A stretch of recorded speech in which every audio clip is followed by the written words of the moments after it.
Chers élèves, bonjour et bienvenue sur ma chaîne YouTube. Dans cette vidéo, on va essayer de corriger la deuxième partie du sujet de BEM 2019, en essayant d'en profiter pour réviser quelques cours de vocabulaire et de grammaire que vous avez déjà étudiés dans les projets 1 et 2. Dans la vidéo précédente, on a déjà répondu à 4 questions. Donc, aujourd'hui, on va commencer par la question numéro 5. Je lis la question 5. Recopie la bonne réponse. Certains jeux vidéo peuvent nuire au développement de l'enfant. L'expression soulignée signifie favoriser le développement de l'enfant, accélérer le développement de l'enfant ou mettre en danger le développement de l'enfant. Comme vous le voyez, le mot qui change ici, c'est la même expression. Ce qui change, c'est le mot qui introduit chaque expression. Et là, il s'agit d'un verbe. Pour la première expression, nous avons le verbe nuire. Les verbes des 3 expressions proposées sont favoriser, accélérer et mettre en danger. Bien, donc ici, il suffit de retrouver parmi ces 3 verbes qui introduisent les 3 propositions, celui qui représente le synonyme du mot nuire, ou bien du verbe nuire. Revenons au sens de la phrase. Certains jeux vidéo peuvent nuire au développement de l'enfant. Donc, ici, je lis la phrase originale prise du texte. Donc, on a écrit qu'ils peuvent nuire au développement et à la santé de l'enfant. Donc, on comprend bien que le verbe nuire ici exprime une idée négative. Donc, je vérifie les verbes favoriser et accélérer. Donc, les verbes favoriser et accélérer expriment des idées positives. Donc, ils ne peuvent pas être synonymes du verbe nuire. Donc, il nous reste l'expression mettre en danger. Donc, l'expression mettre en danger veut dire nuire. Donc, la bonne réponse, c'est mettre en danger le développement de l'enfant. Et pour répondre à cette question, on écrit l'expression soulignée signifie mettre en danger le développement de l'enfant. Question 6. Relève du texte 3 mots ou expressions appartenant au champ lexical de jeux vidéo.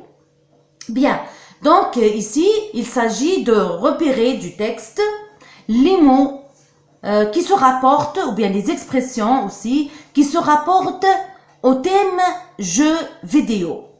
Il y en a beaucoup, mais je te conseille, cher élève, de prendre les 3 mots dont tu es sûr de leur sens. Il ne faut pas écrire des mots dont tu ignores le sens. Alors, nous avons par exemple ordinateur, tablette, téléphone, portable, écran, les consoles des jeux, etc. Donc, voilà des mots appartenant au champ lexical de jeux vidéo. Question 7. Dans la phrase, il est important d'encadrer l'usage des jeux vidéo, car certains d'entre eux comportent des risques. Bien, quel est le rapport logique exprimé dans cette phrase? Bien sûr. Remplace car par un autre articulateur de ton choix. Pour répondre à la question quel est le rapport logique exprimé, il faut chercher dans la phrase d'abord l'articulateur employé pour exprimer ce rapport. Donc, l'articulateur employé, c'est car. Et il est indiqué dans la deuxième question. Remplace car par un autre articulateur. Donc, l'articulateur, c'est bien car. Bien. Alors, car exprime quoi? Car exprime la cause. Donc, le rapport logique exprimé est la cause. Ça, c'est la réponse de la première question. Deuxième question. Remplace car par un autre articulateur de ton choix. Pour répondre à cette phrase, il faut vérifier d'abord la phrase qui contient l'articulateur pour voir s'il s'agit d'une phrase simple ou complexe. Donc, s'il s'agit d'une phrase simple, on peut utiliser l'articulateur à cause de ou bien grâce à, par exemple. Mais s'il s'agit d'une phrase complexe, on peut remplacer car par parce que, en effet, comme, puisque. Donc, en vérifiant cette phrase, on constate bien qu'il s'agit d'une phrase complexe parce qu'elle contient deux propositions.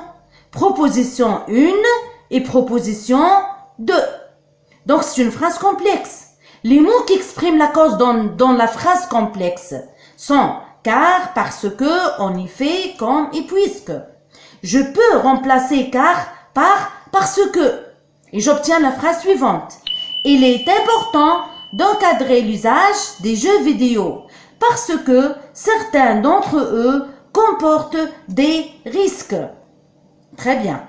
Mais, cher élève, si je remplace par comme ou bien puisque, là, je dois mettre l'articulateur au début de la phrase. Et je dois aussi commencer par la proposition qui exprime la cause. Bien, si je remplace par comme, j'obtiens la phrase suivante.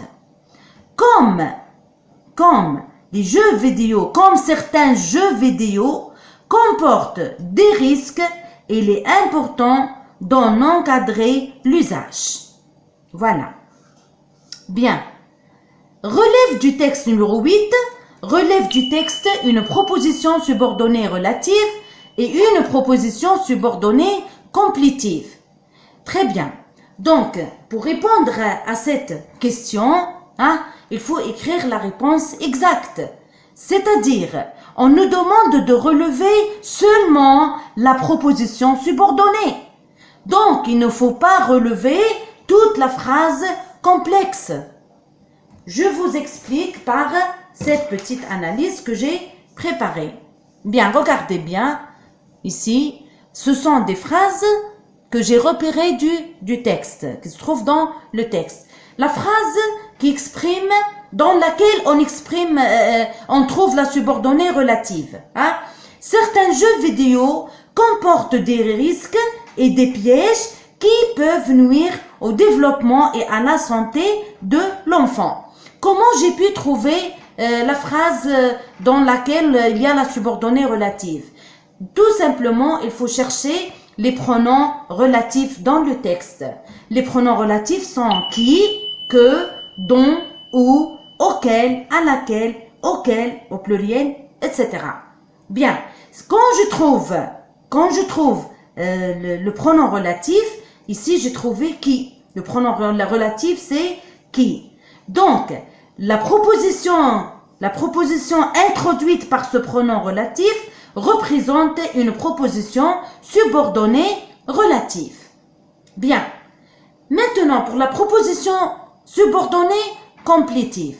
La proposition subordonnée complétive, pour la trouver, il faut chercher la conjonction de subordination que dans le texte. Et lorsque je trouve la conjonction que, j'écris toute la proposition introduite par cette conjonction. C'est-à-dire, la proposition subordonnée complétive est la suivante.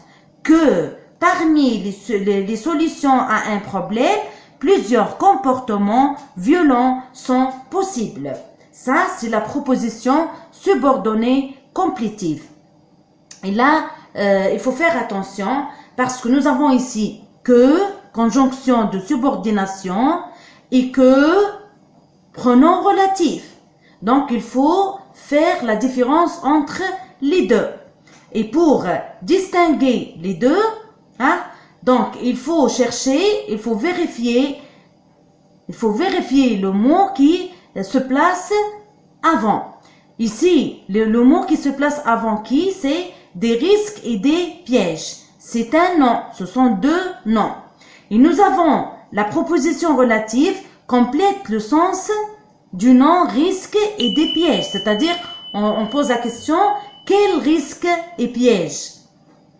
La réponse c'est qui peuvent nuire au développement et à la santé de l'enfant. Et c'est ce qu'on appelle l'antécédent. Mais pour la conjonction que, qui introduit une subordonnée complétive, donc la subordonnée complétive est employée pour compléter le sens du verbe qui se place avant. Le verbe apprendre. Donc apprendre que.